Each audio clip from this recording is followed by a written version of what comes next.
Kehancuran dari pohon Adam akhirnya semakin dekat.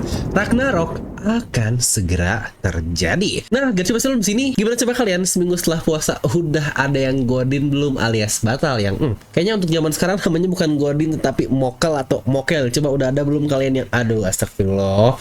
Nah, di video kali ini kita akan mereview One Piece untuk chapter 1142 dan lagi-lagi karena ini review akan ada banyak bacot-bacot Nomi yang jadi kesukaan kalian. Makanya pastikan kalian tonton video sampai habis agar tidak ada informasi yang miss dan juga setengah-setengah karena masih tidak masuk akal tapi akal bisa masuk. Nah, mari tanpa basa-basi lagi kita langsung saja. Wadaw.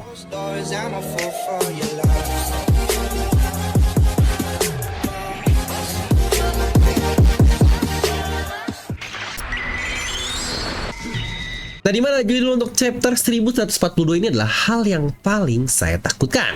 Dan untuk cover story, tepat prediksi kita semua kalau Yamato akan datang melakukan Raimei Hake-nya kepada Wushu yang secara nggak langsung akan menyelamatkan ulti juga Patch One. Yang benar seperti yang pernah kita bahas juga di beberapa chapter sebelumnya, kalau jangan-jangan Yamato akan menggunakan Raimei Hake-nya yang sebelumnya dulu bahkan menghajar ulti, sekarang dia bahkan menyelamatkan ulti di chapter kali ini. Yang walau sebenarnya fokus utama Yamato lebih ke arah pedang Yasuo yang terlempar dan para geisha-geisha yang terculik. Dimana Raimei Hake ini emang salah satu serangan yang sangat-sangat kuat sekali. Bahkan sadar atau tidak, Raimei Hake dari Kaido belum ada satupun orang yang berhasil menahan atau membloknya. Untuk Luffy sendiri, dia hanya menghindarinya beberapa kali dan tidak pernah beradu clash dengan Raimei Hake Kaido. Dan kita masuk ke isi chapter ya. Dimulai langsung dari area sekolah, terdapat naga raksasa yang muncul di depan Walrus School tersebut, dimana bocah-bocah berteriak ketakutan yang ternyata monster tersebut adalah ular alias Jormungandr, yang bocah-bocah tersebut tahu kalau ini adalah ular dunia yang akan mengakhiri dunia dan berpindah ke bagian dalam sekolah di ruangan guru, di mana seorang guru matematik yang bernama Mr. Bread melaporkan hal tersebut kepada kepala sekolah yang ngomong-ngomong ini keren banget ya, guru matematika Mr. Bread. Dia ini bentukan manusia biasa yang bahkan cukup mirip dengan Kaido karena ada tanduknya juga di sini. Ya tapi lagi-lagi untuk ukurannya jelas kalah jauh lah. Kaido itu lebih besar dari manusia dan ini adalah ukuran Elbaf yang lebih tinggi lagi. Tetapi dengan ukuran tanduknya yang berarti kemungkinan dia juga memiliki darah dari ras raksasa kuno. Dimana para guru pun bingung kenapa ada monster dari Underworld di daerah Sunworld ini. Yang ternyata Enge, si guru cewek sebelumnya, adalah guru bahasa dan juga sastra dan dia pula seorang librarian seperti Saulo. Dan kepala sekolahnya bernama Kiba, dimana bahkan untuk bentukannya ini benar-benar seperti walrus, yang makanya nama sekolahnya pun adalah Walrus School karena kepala sekolahnya berbentuk seperti walrus ini. Nah, kembali ke lokasi ular, di saat ada seorang anak yang mau dimakan, di sini pun sang kepala sekolah sudah lari keluar membawa senjata palunya. Dia bergerak dengan sangat cepat dan berhasil memukul ular raksasa tersebut dengan sangat-sangat kuat dan memutarnya. Di saat itu pula Saulo datang dari atas pohon dan memukul ular tersebut dengan sangat kuat sekali menggunakan tinju hakinya yang dinamakan Final Exam. Dan boom, ular tersebut pun akhirnya KO. Yang kalau dilihat serangan Saulo ini berarti murni tonjokan doang ya. Yang berarti dia ini gebok Jotos yang mirip-mirip seperti Oji Changga.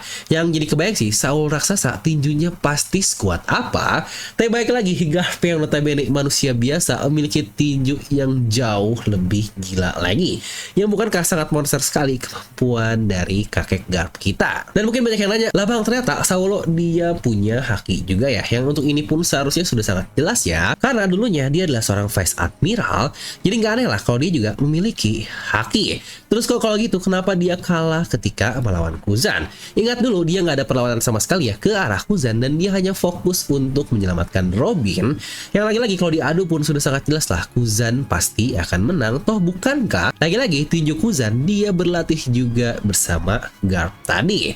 Nah, kembali ke chapter dimana bocah-bocah pun pada kaget karena ternyata kepala sekolah mereka Mr. Kiba, dia juga seorang petarung yang di sini pun kita mendapatkan bubble nama lagi nih. Kalau ternyata Mr. Kiba adalah mantan dari bajak laut raksasa, ini sangat jelas jika dia juga seorang petarung yang pastinya hebat. Yang perlu diingat ya, untuk kelas bajak laut raksasa ini sangat-sangat luar biasa. Toh lagi-lagi jangan lupa kita sering membandingkan bagaimana Dory dan Brogy fitnya di Egghead saja sudah sangat luar biasa. Dan bocah-bocah lain pun memuji Saulo karena dia sangat kuat. Seperti yang orang-orang katakan yang tidak aneh juga, toh katanya dia dia mantan dari angkatan laut. Di sini ternyata Robin dan Chopper pun bersembunyi di jenggot dari Saulo. Namun tiba-tiba ada guru lain yang dalam keadaan terluka yang bernama Mr. Wolf. Tidak terlihat adanya monster yang berarti kemungkinan luka yang dia terima sepertinya dari para Gods Knight. Ya walau terluka separah itu, dia masih mengkhawatirkan anak-anak yang diculik. Dikatakan bocah-bocah itu hanya jalan saja tanpa berkata apa-apa. Namun tiba-tiba ada bocah jabrik nih yang bertanya kepada Robin, "Kau teman dari Luffy kan?" Bocah tersebut pun tiba-tiba langsung mundur karena bukankah sebelum ini kita lihat kan bagaimana Luffy mau menghajar Kolon dengan sangat beringas, jadi dia takut juga. Di sini walaupun mengasih tahu kepada Saul saat dia mengajar bocah-bocah agar jangan menyentuh mereka. Terlihat di sini pun bocah-bocah tersebut dalam keadaan tidur semua tetapi berjalan menuju area pantai. Yang terlihat di sini ada panah nih dari Gunko yang seakan-akan memberikan jalur berjalan dari para bocah itu. Yang kalau dari tadi disebut berkali-kali ya, Ylva dan yang lainnya. Sepertinya dia adalah si bocil elbaf cewek lucu nih yang beberapa kali juga pernah kita highlight karena memang dia sangat lucu sekali. Tapi yang menarik adalah Kolon tidak terlihat di satu chapter ini. Apakah bocah anak Gaban dan Dripla ini berhasil menyelamatkan dirinya? Soalnya kalau dia jadi korban, wah ini skalanya pasti akan sangat meningkat. Ripley pasti akan sangat marah dan tentu saja Skopper Gaban, mantan kru Raja Bajak Laut, tidak akan tinggal diam jika anaknya ditawan seperti itu. Nah, di sini pun Kiba, si kepala sekolah, yang melihat hal ini, dia menyuruh guru lain untuk membunyikan trompet agar memberitahu seluruh negeri sedang dalam keadaan bahaya. Saul pun bingung karena bukankah terlalu berlebihan kalau kita melaporkan hal ini kepada seluruh negeri. Namun Kiba berkata ada hal besar yang akan terjadi. Coba kau lihat ke daerah hutan Saulo, dan di sini pun terlihat banyak sekali monster-monster besar yang muncul dari hutan-hutan di sekitaran sekolah tersebut. Yang saat itu pula bocah-bocah pada pingsan mendadak yang kita masih belum tahu apa yang sebenarnya terjadi, di mana Robin dan Chopper pun sangat kebingungan. Namun Chopper dia mencoba untuk mengeceknya, selaku jangan lupa dia adalah seorang dokter. Dan kita berpindah dulu nih ke Underworld, tempat Luffy dan yang lainnya. Loki yang walau dalam keadaan terluka super parah yang terlihat nih luka-luka yang dia terima dari serangan luar biasa Samrock, dia masih dapat berdiri tegak dengan sangat keren sekali. Dia pun berkata, "Kau pikir menyisakan satu batu laut di kakiku ini akan cukup untuk menahan kekuatanku? Sungguh kalian sangat naif. Jika kau berpikir untuk menyelamatkan Elbaf, maka lepaskan borgol yang terakhir. Tenang saja, bahkan di posisi seperti ini, aku jauh lebih cukup untuk dapat melakukan apapun." Lagi-lagi, Oda menggambar perspektif yang sangat baik di bagian sini.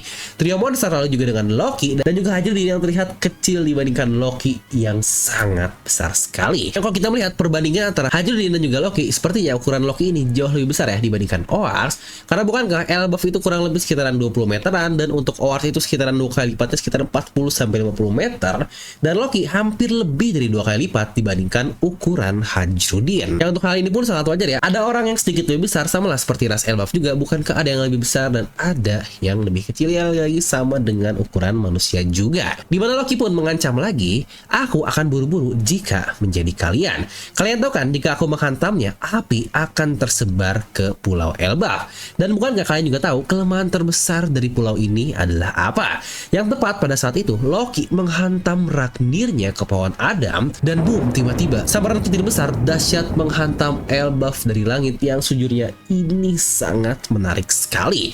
Apa yang bisa membuat semacam senjata bisa mendapatkan sentuhan langit seperti yang dilakukan oleh Ragnir ini? Ya mungkin kalau pedang yang mengeluarkan api ya walau alat tetapi masih cukup oke, dan untuk petir ini bukan muncul dari palunya tapi terlihat dari langit dulu dan terhempas langsung sampai ke lokasi palu dari Loki, melewati dataran atas dan juga sampai ke tempat dia menghantam palu Ragnirnya. Yang lagi-lagi ini adalah Elbaf yang berarti skalanya sangat luar biasa. Yang berarti juga petir yang kita lihat di sini pun sangat-sangat besar sekali.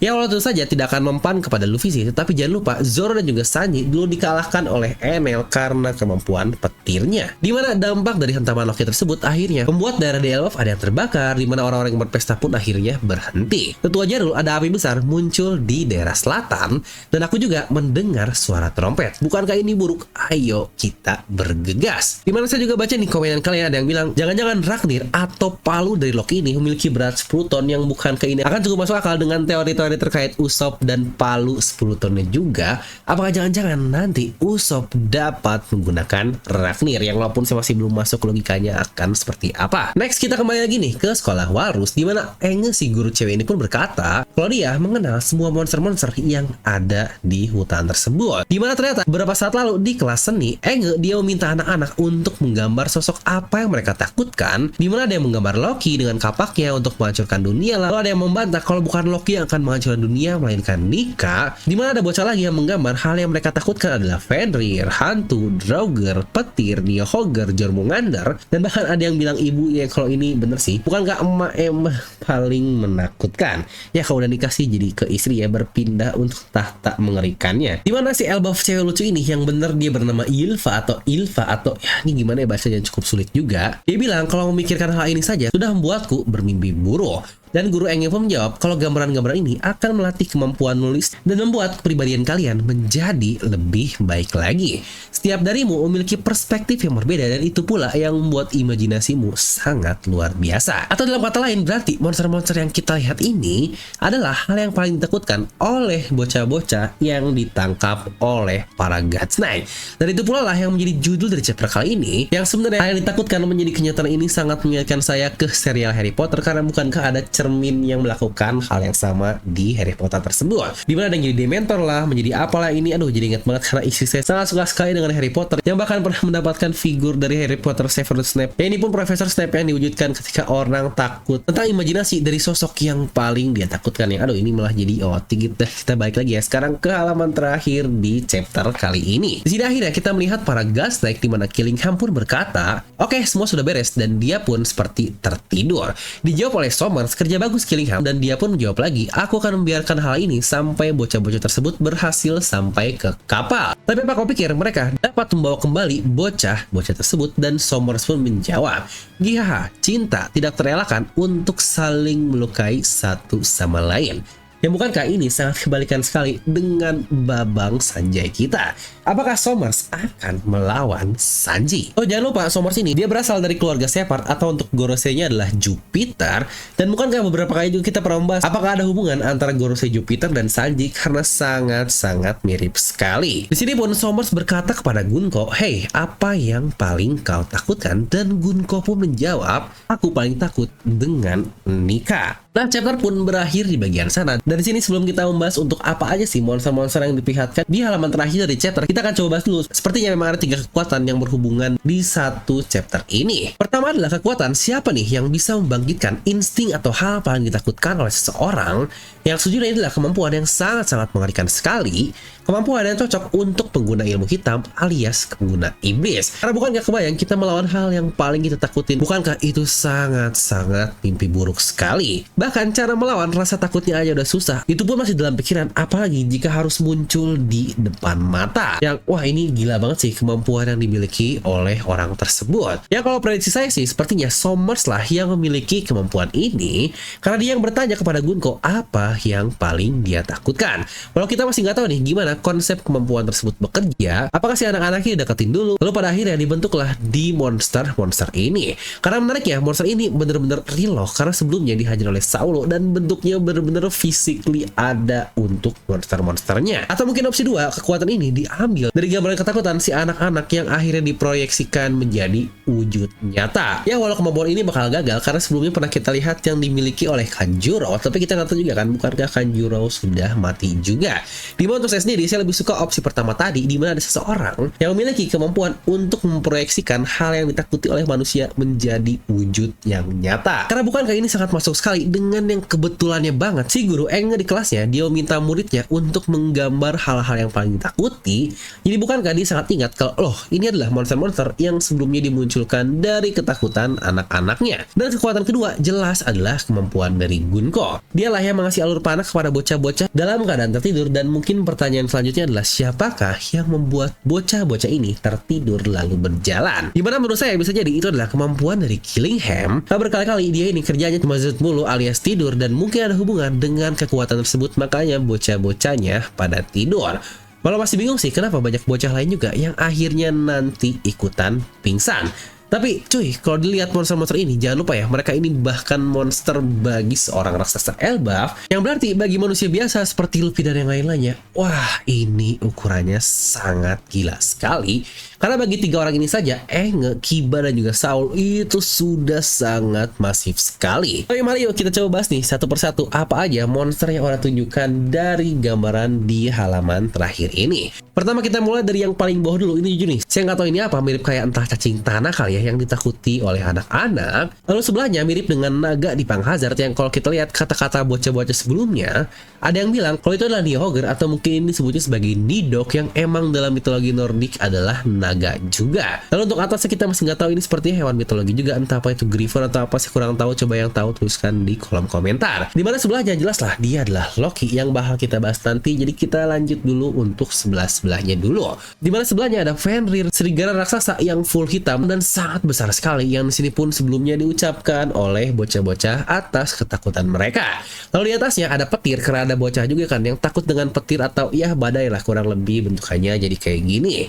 Di sebelahnya ada setan yang kecil banget di belakang, bahkan hampir tidak terlihat. Di bawahnya ada Cumi atau mungkin gurita yang sangat besar juga. Dan di sebelahnya ada Nika hitam dengan tameng dan pedang yang identik dengan gambaran Nika di Pulau Elbaf. Lalu sebelahnya lagi ada monster tengkorak yang itu pun sepertinya adalah Draugr yang juga diucapkan oleh anak-anak. Dan di bawah-bawah kalau kalian perhatikan ada cewek yang mirip dengan Big Mom karena lagi bukan sebelumnya. Ada bocah yang takut dengan ibunya dan mungkin ini perwujudan dari mamnya atau ibunya yang mereka takuti. Dan yang di atas ini apa ya, kayak monster yokai gitu. Saya masih kurang tahu untuk bentukannya apa. Coba lagi-lagi buat yang tahu kalian tuliskan di kolom komentar di bawah. Dimana yang paling penting adalah semua yang diucapkan oleh anak-anak ditampilkan oleh Oda di sini.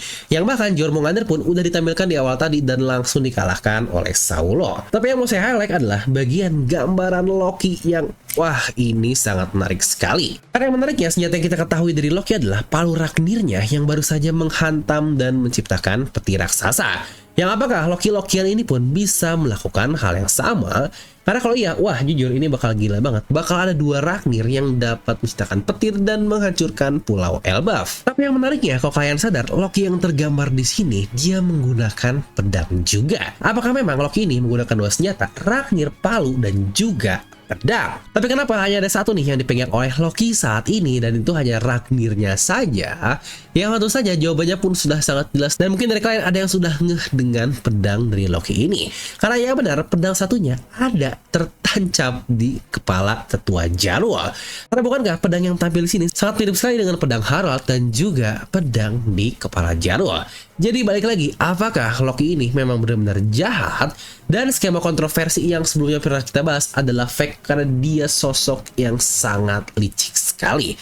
Wah, untuk kali ini sepertinya bakal makin melebar nih plot-plot yang akan Oda berikan kepada kita. Tapi yang paling penasaran sebenarnya adalah Gunko yang takut dengan Nika yang aduh ini bakal dibawa kemana, yang apakah fix banget nih bakal bertemu dengan Luffy. Cuma penasaran aja nanti reaksi Gunko akan seperti apa. Oh ya, untuk Shamrock juga dia sudah tidak ada, kayaknya dia langsung cabut ke Marijoy sesuai panggilan sebelumnya tersebut. Nah jadi itulah untuk satu review video kali ini di chapter 1142 yang menurut saya ini adalah satu chapter yang cukup mantap. Langsung aja saya kasih nilai 9 dari skala 10. Karena akhirnya kita masuk ke titik klimaks di Elbaf. Walau kalau dari pola sih biasanya Oda ya klimaks perkenalan doang, akhirnya nanti bakal turun lagi pace-nya, nanti langsung dinaikkan lagi. Yang padahal sih di chapter ini kita bakal melihat kemampuan Loki seperti apa. Karena menurut chapter lalu yang sangat epic sekali, sekarang akhirnya dilempar dulu ke hal lain tentang sekolah dan plot dari para Gods Knight. Tapi yang balik lagi seperti biasa, menurut kalian berapa nilai untuk chapter ini? Tuliskan di kolom komentar. Oh ya, di sini juga saya menggunakan kaos dari Kiss Darrow yang bernama Mugiwara. Ya sebenarnya 2 warna sih untuk warna kaki ini dan juga warna putih. Dimana bisa kalian lihat